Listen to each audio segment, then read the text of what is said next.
uncovered at a second hearing. So what facts do we have at our disposal? Mr. Chairman, I have identified 9 separate specific assertions made by Lois Lerner on May the 22nd.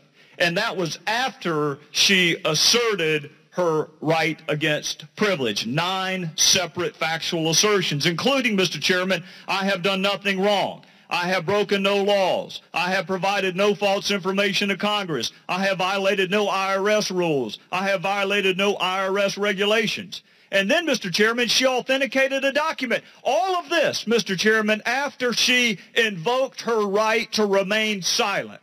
9 separate factual assertions and the authenticating of a document after, with the advice of counsel, I hasten to add, with the advice of counsel sitting right behind her, she testified to 9 separate factual assertions and then authenticated a document. So, Mr. Chairman, the case law to me is clear. That is not the way the Fifth Amendment works. You don't get to tell your side of the story and then avoid the very process that we have in this system for eliciting the truth, which is cross-examination. Why do we have a confrontation clause? To my colleagues on the other side of the aisle, why do we have a confrontation clause? Because cross-examination is the best technique, the best tactic for eliciting the truth. And every witness has to sit on the stand, and they have to weigh and balance. What are the benefits of saying nothing, which is my right? Or what are the benefits of getting my side of the story out? That's what you have to balance. Saying nothing versus telling your side of the story. But, Mr. Chairman, there is no contemplation in the Constitution that you tell your side of the story and you're never cross-examined. And the Supreme Court agrees with us.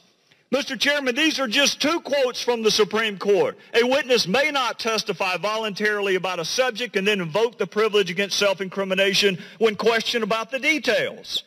Similarly, in Brown versus United States, a witness waives the privilege by voluntarily giving exculpatory testimony. A denial of activities that might provide a basis for prosecution constitutes a waiver of that privilege. Yes, she has a Fifth Amendment right to remain silent. She sat there and could have said nothing. We had a witness this week who did that. We had a witness this week who said nothing. She didn't. She made 9 separate factual assertions, and then she authenticated a document. If that is not waiver, if that is not express waiver, then surely it's implied waiver, and if it's not implied waiver, what is? If giving your side of it, 9 separate facts, and Mr. Chairman, I have to add this.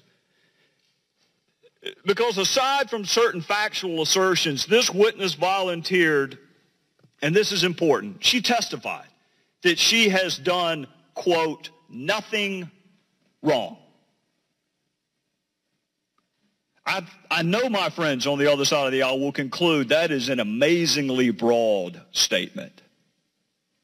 It's tantamount to a double negative. I've done nothing wrong. So let's flip it around. What she's really saying is I have done everything right. To say I've done nothing wrong is to really say I have done everything right. So, Mr. Chairman, what possibly could be a broader assertion of fact than to say I have done everything right? I want to say this in conclusion because my time is almost up. I have had private conversations with colleagues on the other side of the aisle whose opinion I respect very much. And I'm not going to disclose those private conversations other than to say I benefit from their counsel. There's some very, very good attorneys on the other side of the aisle, as there are on this side of the aisle. The way I view this, Mr. Chairman, is this is Congress asserting its constitutional obligation to provide oversight. Yes, she has a constitutional right to remain silent, and she could have invoked it, but she did not. And we have a constitutional obligation to provide oversight.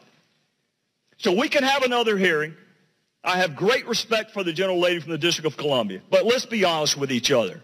There's not going to be one more fact that's part of this record. Not one. We're going to bring a law professor to say that she waived. You're going to bring a law professor to say that she did not, and we'll be right back where we are today. All the facts that we're going to have are here right now. 9 separate factual assertions. If that is invoking your right to remain silent, then there's no such thing as waiver. No such thing.